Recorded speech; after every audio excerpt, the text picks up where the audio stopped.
గణేశాయ నమః. శ్రీ సరస్వతి నమః. శ్రీ గురుభ్యో నమః. భక్తులారా, వ్యాస ప్రోక్త మహాభారత ఇతిహాసం ప్రభాత పూజల తర్వాత చెప్పుకుంటున్నాం మన గుళ్ళో ప్రతిరోజు.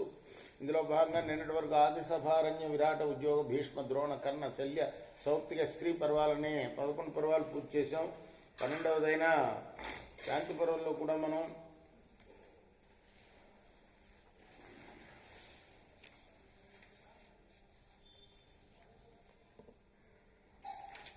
269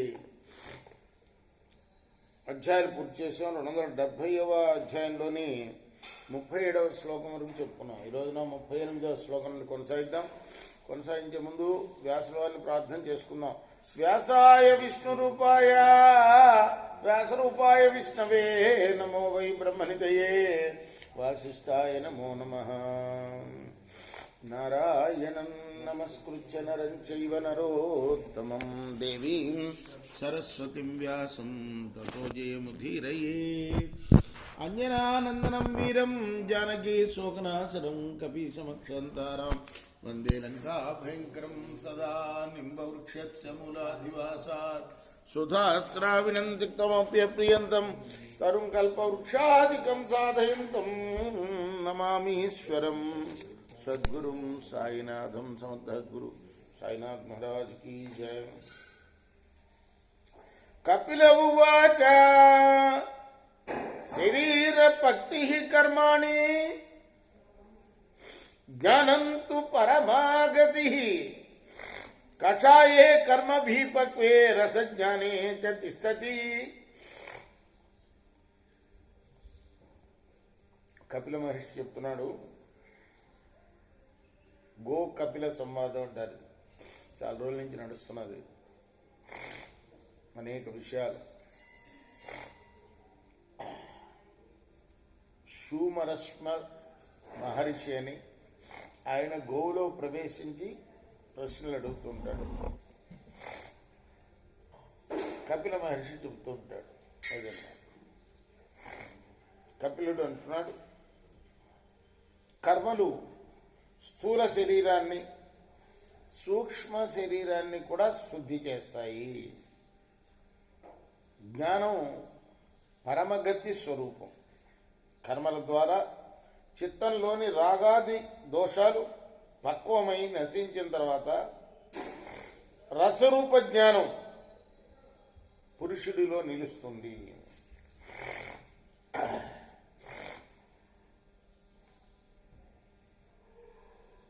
అనృశంస్య క్షమా శాంతి అహింసా సత్యమార్జవం అద్రోహో అనభిమానస్య హ్రీస్తితిక్షా సమస్తదా పంధానో బ్రహ్మణస్యేతే ఏతై ప్రాప్నోతి యత్పరం తద్విద్వాన్ అనుభజ్యేత మనసా కర్మనిశ్చయం.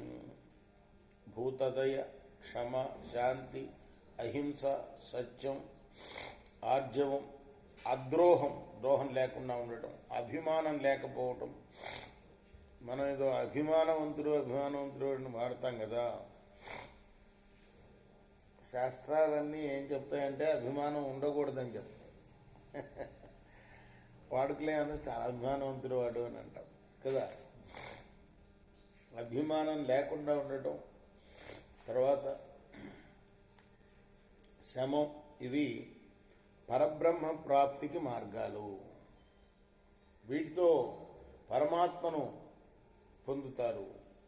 మనస్సుతో కర్మల వాస్తవ పరిణామాన్ని పండితుడు నిశ్చయించుకోవాలి. యాం విప్రా సర్వతః శాంత విశుద్ధా జ్ఞాన నిశ్చయ గతిం గచ్చంతి సంతుష్టః తామాహు పరమాంగతిం. అన్ని వైపుల నుండి శాంత చిత్తంతో సంతుష్టులు, పరిశుద్ధులు, జ్ఞాననిష్ఠులు ఏ గతినైతే పొందుతారో అదే పరమగతి. వేదాంశ వేదితవ్యంచ విదిత్వా చ యథా స్థితిం ఏవం వేద విదిత్యాహు అతోన్యో వాతరేచః. వేదాలని పరబ్రహ్మను యథార్థంగా తెలిసిన వాడే వేదవేత్త అనబడతాడు. మిగిలిన వారంతా కేవలం వాతరేచకులు, అంటే కేవలం ఏదో గాలి పిలవడానికి పుట్టిన వాళ్లే. ఏ శైవ నిష్ఠా సర్వత్రా తదస్తి చ నాస్తి చ ఏ తదంతం చ మధ్యం చ సచ్చాపచ్చ విజానతః. సర్వం విదుర్వేద విదః వేదే సర్వం ప్రతిష్ఠితం వేదే హి నిష్ఠా సర్వస్య యదస్తి చ నాస్తి చ. వేదం తెలిసిన వారు అన్నీ తెలుసుకుంటారు. వేదంలో అన్నీ ఉన్నాయి, ఉన్నది లేనిది అంతా వేదమందు ప్రతిష్ఠించబడింది. యదస్తి చ నాస్తి చ. శాస్త్రాలన్నీ చెప్పేది ఇదే. కనపడే పదార్థాలన్నీ కూడా ఆ సమయంలో ఉన్నట్టు భాషిస్తాయి, కానీ పరమార్థ జ్ఞానంతో అవి లేనివే అవుతాయి. జ్ఞాని దృష్టిలో సత్తు అసత్తు అంతా కూడా బ్రహ్మమే. ఈ జగత్తు ఆది మధ్య, ఈ జగత్తుకు ఆది మధ్య అంతం అంతా అన్ని బ్రహ్మమే. సమాప్తం చాగ ఇచ్చేవ సర్వవేదేషు నిశ్చితం సంతోష ఇచ్చమగతం అపవర్గే ప్రతిష్ఠితం. త్యాగం వల్లనే పరబ్రహ్మ సాక్షాత్కారం కలుగుతుందని వేదాలన్నీ చెబుతున్నాయి. ఈ మూడోసారి నాలుగోసారో చెప్తున్నాడు ఇది త్యాగం గురించి. అన్నిటికన్నా గొప్పది త్యాగం అని ఆర్తిస్తూ ఉండు అయిపోయింది.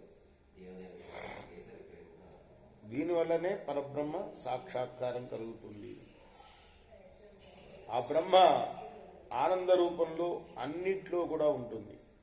బ్రహ్మ పదార్థం మోక్షంలో నిలిచి ఉంటుంది. పరుతం సత్యం విదితం విదితవ్యం సర్వస్యాత్మా స్థావరం జంగమంచ సర్వం సుఖం యజ్జనముత్తరంచ బ్రహ్మ వ్యక్తం ప్రభోశ్చ వ్యయంచ. ఇలా ఆ బ్రహ్మ సత్యము, తెలిసినది, తెలుసుకోదగినది, అన్నిటికీ ఆత్మ, స్థావర జంగమ రూపం, సంపూర్ణ సుఖరూపం, శుభరూపం, శ్రేష్ఠ రూపం, అవ్యక్త రూపం, ఉత్పత్తి రూపం, వినాశం చెందనిది. ఆ పరబ్రహ్మకి ఇన్ని లక్షణాలు అన్నమాట. తేజ క్షమా శాంతిర్నామయం శుభం తథావిధం వ్యోమ సనాతనం ధ్రువం యతై సర్వైర్ గమ్యతే బుద్ధివేత్రై తస్మై నమో బ్రహ్మణే బ్రహ్మణాయ. ఆ బ్రహ్మ ఆకాశంలాగా దేనితోనూ కలవదు, దానికి వినాశనం లేదు. రసైక రూపమైన తత్వజ్ఞానం కలవారు తేజస్సు, క్షమ, శాంతి, నిత్యత గల సాధనాలతో సాక్షాత్కరించుకుంటారు. బ్రహ్మవేత్త కన్నా భిన్నంగాని పరబ్రహ్మకు నమస్కారం. ఇది శ్రీ మహాభారతే శాంతి పర్వణి మోక్ష ధర్మ పర్వణి గో కపీలీయే సప్తత్యధిక 200తమోధ్యాయ. ఇది మహాభారత ఇతిహాసంలోని శాంతి పర్వంలోని 270వ అధ్యాయం. రేపు 271వ అధ్యాయం చెప్పుకుందాం. కృష్ణార్పణమస్తు. సాయి కృష్ణార్పణమస్తు. స్వస్తి ప్రజాభ్య పరిపాలయంతాం న్యాయేన మార్గేణ మహిమేషా గోబ్రాహ్మణేభ్యో శుభమస్తు. నిత్యం లోకాః సమస్తాః సుఖినో భవంతు. కృష్ణార్పణమస్తు. సాయి కృష్ణార్పణమస్తు.